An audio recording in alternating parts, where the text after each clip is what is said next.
Now let's come to the role of the CEO. In a non-profit organization, CEO is usually the chief of staff. Ideally, the CEO should not be a board member, though he or she may be invited to all board meetings and participate in the deliberations without the right to vote.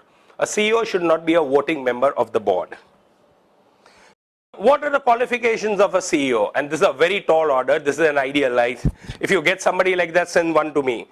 An inspirational and ethical leader, passionate and energetic, entrepreneurial and optimistic, accountable and service-oriented, management experience, working knowledge of legal, fiscal, and regulatory issues, and experience. These are some of the things I would look forward in a CEO. I'll continue to ability to take risks, humility and respect and an understanding of small non-profits, problem-solving skills, ownership of the organization, feeling a strong sense of involvement, team management skills, communication skills, negotiation skills, and the ability to be patient and diplomatic.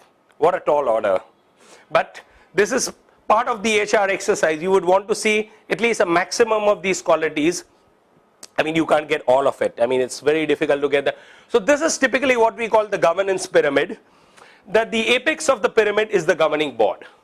This works in a fiduciary capacity. It works in an honorary capacity. It does not get any remuneration. The policy, strategy is made over here. Then they appoint a CEO. The CEO is the head of staff. This is a paid capacity. The board hires and fires the CEO. In an ideal situation, the CEO hires and fires the staff, not the board.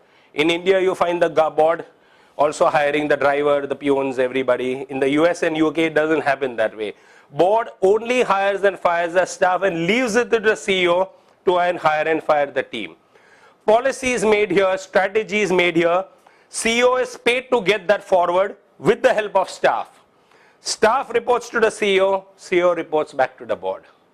That's the ideal governance, but it rarely happens. Here you find, in many organizations, at least I've seen at district level, staff even sits on the board. It happens, but this is the ideal governance structure that we all must aspire towards. Management is separate from governance. A voting CEO on the board presents conflict of interest in core areas of board responsibility, such as CEO evaluation and compensation, hiring and firing, assessment of activities. So, in other words, what happens is, where is the conflict of interest? The CEO is also a voting member of the board. Now, to hire the CEO is sitting over his own judgment, whether I can be hired or I can be fired.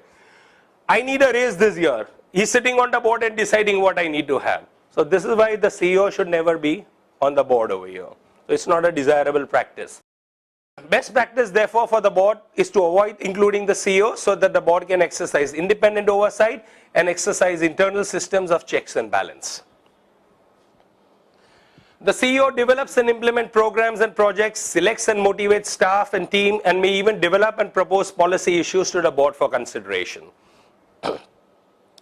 What are the CEO expectations?